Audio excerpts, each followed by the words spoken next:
Ang, ang ibig mong sabihin? Maniniwala kaya ang daddy na walang nangyari sa amin ni Henry? Ka pa?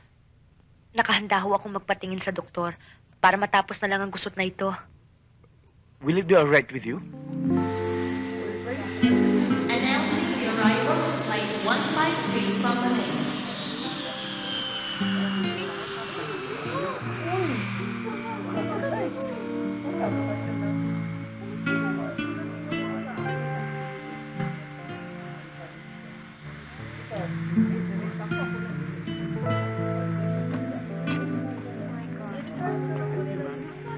All passengers for the bound on Flight 136 now boarding Gate 4. Don't worry. Everything will be alright.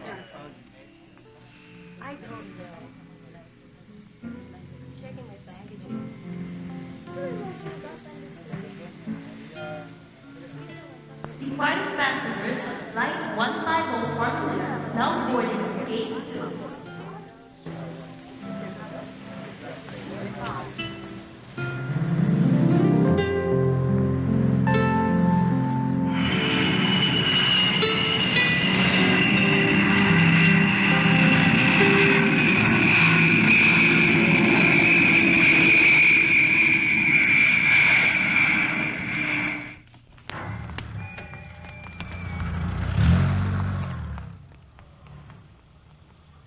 Ay, senyorito.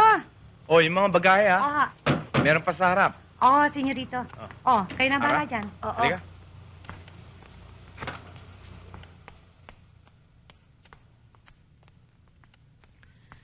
Iho, Ma, kumusta?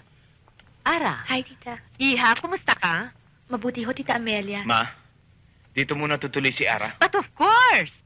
Glory, ayusin niyo yung guest room sa taas. Opo, ma'am. Let's sit down. Ano, magbabakasyon ka ba rito, Ara? Dito ka mag-aaral? Ha? Tita, biglaan lang ho kasi yung pagsama ko dito eh. Ah, Kuya Jake, ikaw na. Ma, pakainin mo muna kami. Mahabang kwentuhan to eh. Sinama ko si Ara nang hindi alam ni Tito Bob. ha? Malaking gulo yan. Jake, pinagbakasyon kita para magpahinga. Nagkakot ka pa ng problema. Ano na naman bang nito, Bob? Bakit ba parati mo sa akin hinahanap ang anak mo? Eh, nawawala eh. Saan pa namin nahanapin? Hindi talaga kayo titigil, ano? Hanggang hindi kayo napupulis. Nakita namin ang anak niyo sa airport. May kasamang lalaki. Mataas, gwapo, may bigote. Bata pa, nasa mga late 20s. Hindi katulad ng lalaki yan na ipinipilit niyong ipakasal kay Ara.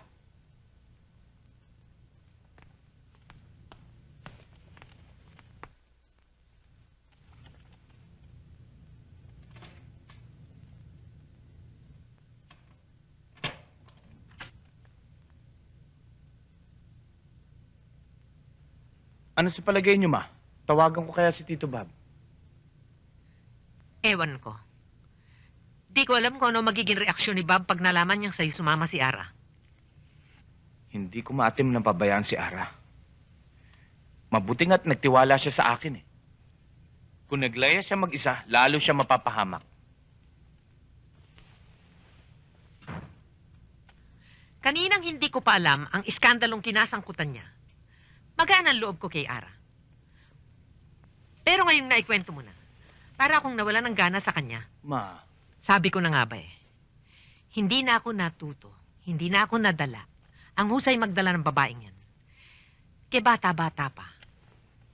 Eh, kulo na sa loob. Ma, akala ko ba kaiba kayo sa mga taga-probinsya? Hindi basta nang uhusga ng kapwa. Hindi makitid ang utak ko, iho. Kaya lamang sa ginawa mong yan, ano ang magiging provecho mo, Aber? Kailangan ng tulong ni Ara. Kapag nakakita ka ng isang taong nalulunod, hahayaan mo na lang ba siyang lumubog at mamatay? Ganyan ang kalagayan ni Ara. Nalulunod siya. Marunong akong lumangoy. Kaya sinagip ko siya. Hayaan mo. Ipagpapagawa kita ng monumento. Gusto mo palang maging bayani, ba't hindi mo sinabi agad? Kaya lamang, iho, sa kasaysayan ng buong mundo, lahat ng mga nagiging bayani, patay muna bago sila maipagpatayo ng monumento. Sige, tumawa ka. Ang kinatatakot ko, baka mapatay ka. Kung hindi man ni Bob ng Romy de Graciang yan.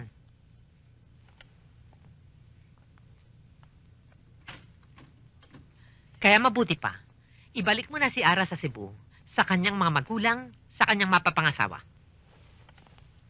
Ara?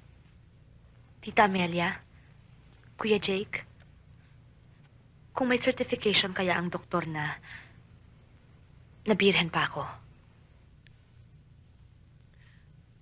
Jake, ano ito? Ang ibig mong sabihin? Maniniwala kaya ang daddy na walang nangyari sa amin ni Henry? Ka pa? Nakahanda ho akong magpatingin sa doktor para matapos na lang ang gusot na ito. Will it be alright with you? Oo. Bakit ngayon mo lang naisip ito? Bakit hindi nung nandun ka pa sa Cebu? Ayaw ho akong pakinggan ng daddy ko eh.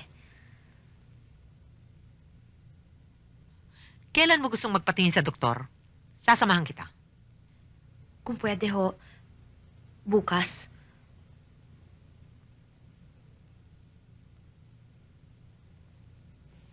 Good night.